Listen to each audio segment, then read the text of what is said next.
So the whole world came within 8 people of total destruction, right?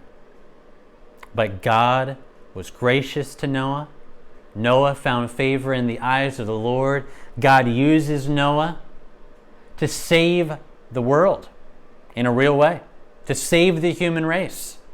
Our hopes are high. He's an obedient man, a man who has shown his trust in the Lord, his obedience to incredibly challenging commands in horrible circumstances.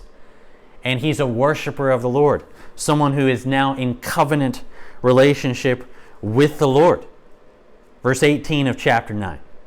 The sons of Noah who went forth from the ark were, remember these 3? Shem, Ham, and Japheth. Now, Ham was the father of Canaan. I want to pay attention to that little parenthetical comment. These 3 were the sons of Noah, and from these the people of the whole earth were dispersed. Right? Which means they were all spread abroad, and that sounds really good, right? Because God said, be fruitful, multiply, fill the earth, subdue it. So God's will, as they get off the ark, is to have lots of children and to spread out all over the earth. And the author says this is where they came from when the people spread out. Verse 20, Noah began to be a man of the soil, and he planted a vineyard. So he's like a gardener. So again, kind of like Adam. And he seems to be a great guy. But then verse 21 of chapter 9. Noah drank of the wine and became drunk and lay uncovered in his tent. And Ham, the father of Canaan, saw the nakedness of his father and told his 2 brothers outside. And then Shem and Japheth took a garment. They walk in. They basically cover up their dad. They don't look. And I don't even know for sure. We're not even sure all that happens there with Ham when he goes in. But this is such a sad scene right here. Noah gets drunk, exposes himself. Ham comes in. Something evil seems to happen. Verse 24, when Noah awoke from his wine and knew what his youngest son had done to him, he said, "Cursed." Now, we're going to look at what he says. But I just want us to feel what I think we ought to feel. I mean, sometimes we don't realize the hope of the world being in Noah at this point, coming out like a new Adam to a new world. He's been an obedient man, trusted the Lord. The world's been washed clean from its sin through the waters. And then we find out in this story that Noah is too much like the first Adam. That though the world has been washed clean from its sin in a way, sin still lies in the human heart, even in a man like Noah and even in his family. Even though they have been rescued and have seemingly trusted the Lord. All of them.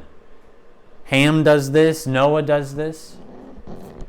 And our hearts hurt because the world is not going to be rescued through Noah, not like it needs to be, because he's too much like the first Adam. Yeah, God uses Noah to spare the world, but Noah doesn't seem to be the one that God's going to use to crush the serpent, because Noah's a sinner.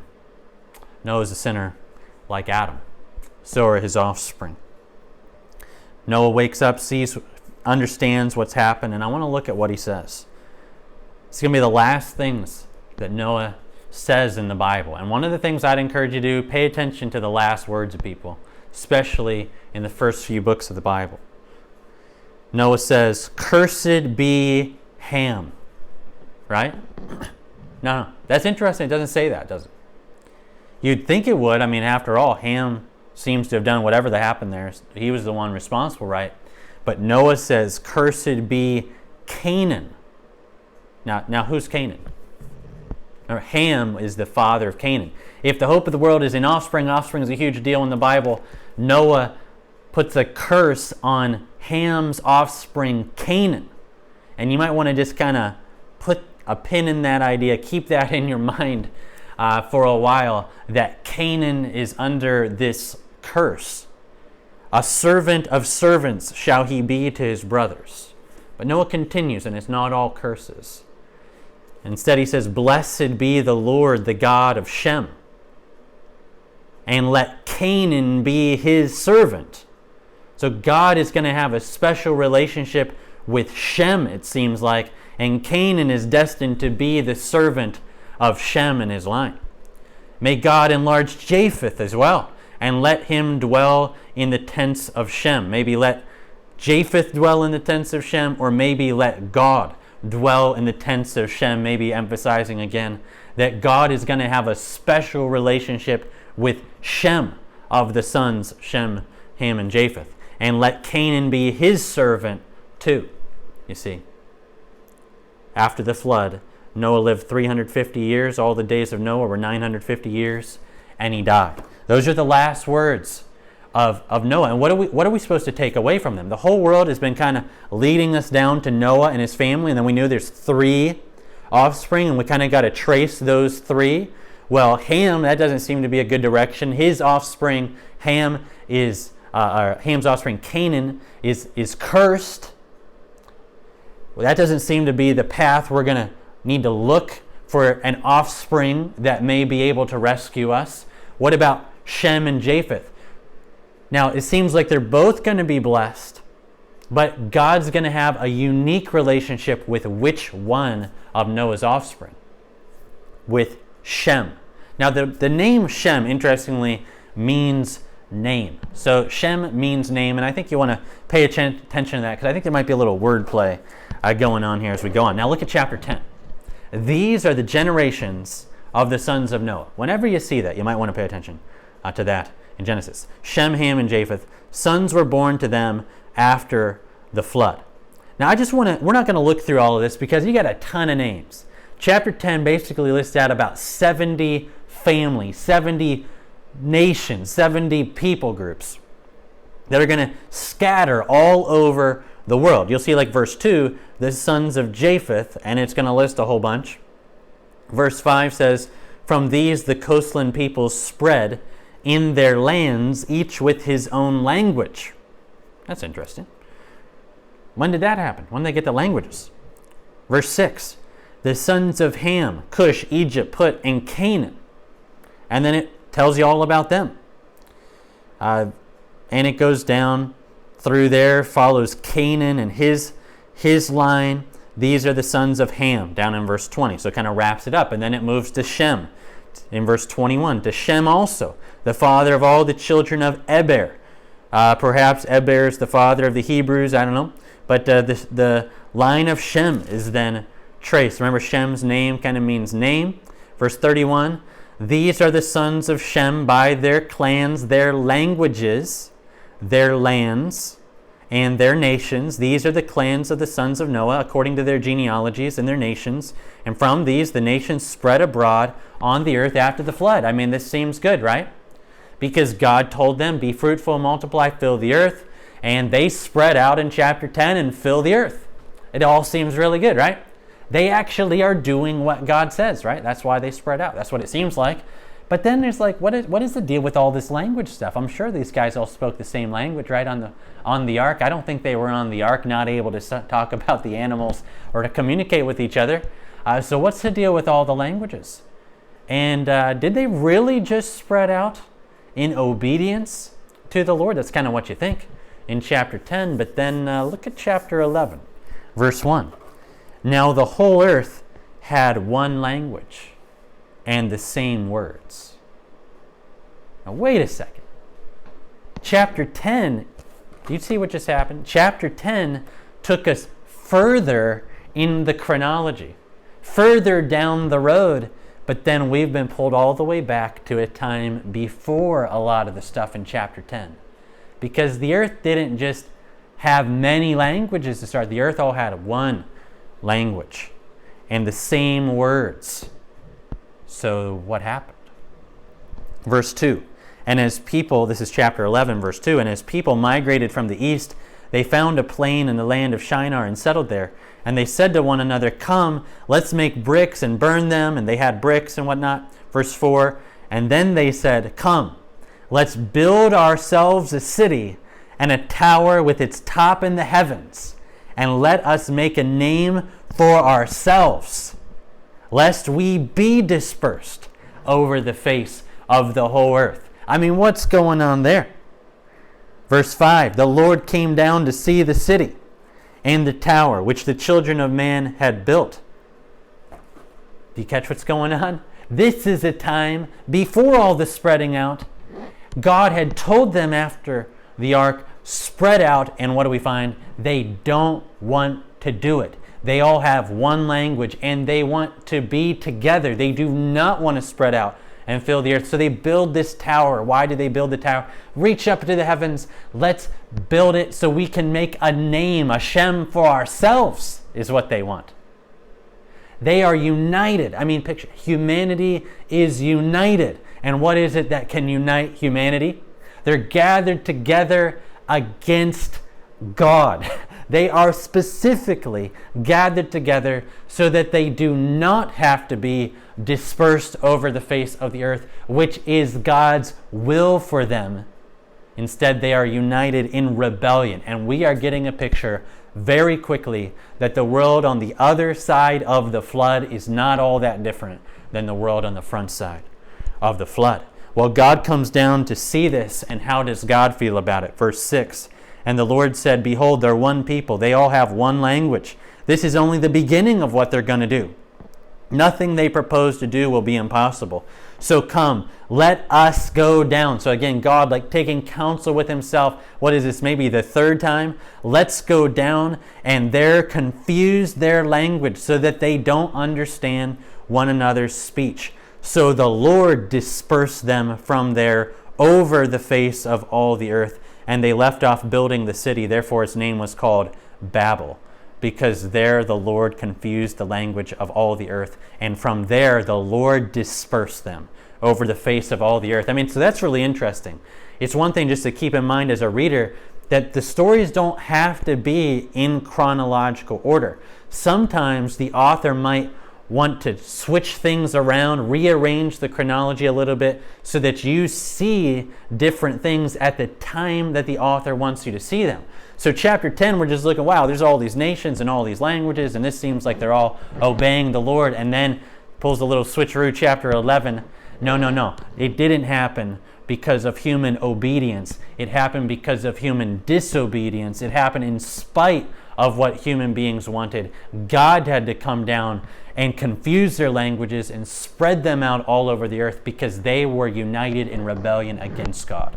By the way, this is where human languages come from, the differences in human languages. It all comes back to the Tower of Babel. You have your struggles with learning languages just like I do.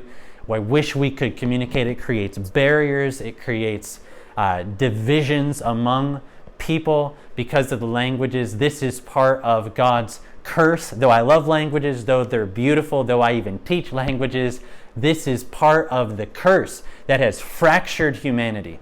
God's intention was for human beings to spread out. They wouldn't do it. And so God confuses the languages to make them do it. And he spreads them out over all the peoples. They're spread out from Babel. And then verse 10 of chapter 11. These are the generations of Shem. And that might be an important line. Now we've already in chapter 10 kind of traced the line of Shem, but I think the author really wants us to see the line of Shem, doesn't he? Because it's in Shem's line that there's going to be some people who have close relationship with God. And now we start to follow Shem's line, and we follow it down and down and down to verse 26 of chapter 11. When a guy named Terah had lived 70 years, he fathered a guy named Abram, Nahor, and Haran. Now these are the generations of Terah. See, it's just tracking. The Bible is on a search for the offspring of the woman. And we're going one generation or many generations after another, but tracing the line. It's gone from Adam through Seth down to Noah, now through Shem down to a man named Terah who has a son named Abram, and he has other sons, Nahor and Haran. Now these are the generations of Terah in verse 27. Terah fathered Abram, Nahor, and Haran. Haran fathered Lot. Haran died in the presence of his father Terah, in the land of his kindred, in Ur of the Chaldeans. The Chaldeans being another name for the Babylonians, for Babylon. And Abram and Nahor took wives. The name of Abram's wife was Sarai. The name of Nahor's wife was Milcah. Verse 30, now Sarai was barren. She had no child, no offspring. It seems like the whole world, 11 chapters, have been waiting for this man, Abram, and that woman, Sarai. Everything in the story for 11 chapters has been leading us down. It's been funneling the story down to the offspring of Shem, to the offspring of Terah, to Abram. And the first thing we find out about Abram, other than that he's from Ur of the Chaldeans, he's from Babylon, more or less, is that Abram has a wife named Sarai. And for the very first time in the Bible, we find out that there's a woman who's barren, who's not able to have any offspring. You say, why would the whole story be leading us down to a man with a barren wife? If the hope of the world is in offspring, how can God lead it down to a man named Abram who's got a wife who can't have offspring? But as we leave chapter 11, I want us to think about the relationship of chapter 10 and chapter 11. Chapter 10 lists out all of these families, all of these people groups, all over the world. We come in then to chapter 11 and we find out that happened in that way because of God's judgment at Babel, because of the people's rebellion, united rebellion against God, where they wanted to make a Shem, a name for themselves, and not follow the Lord. And then immediately the author points you again to the generations of Shem, a name which means name, and traces it down to a man named Abram. Whatever is going on with Abram, I think seems to be God's response to the judgment of Babel and the spreading out of the people all over the world into all these different people groups. That was judgment, but maybe in Abram, God's going to bring mercy and hope. Because if you step back now, 11 chapters in, this seems to be the way God works. When human beings rebelled in the garden, what did God do? He came down in judgment. But in the midst of judgment, what did God do? He offered mercy. Even in the story of Cain, Cain commits horrible sin, and so God comes down in judgment on him. And then Cain pleads for mercy, and God shows some mercy. In the flood, human beings are rebelling everywhere against God, so God comes down in judgment on their sin. But in the midst of judgment, God gives mercy through Noah. And then at Babel, humanity rebels against God, so God comes down in judgment. And now that cycle maybe gets us to think maybe there's going to be hope. And where might hope be found? It might be found in a man named Abram, who's married to a woman named Sarah, who can't have any offspring. That seems like a tough situation, but maybe that seems like a place where God's going to show up.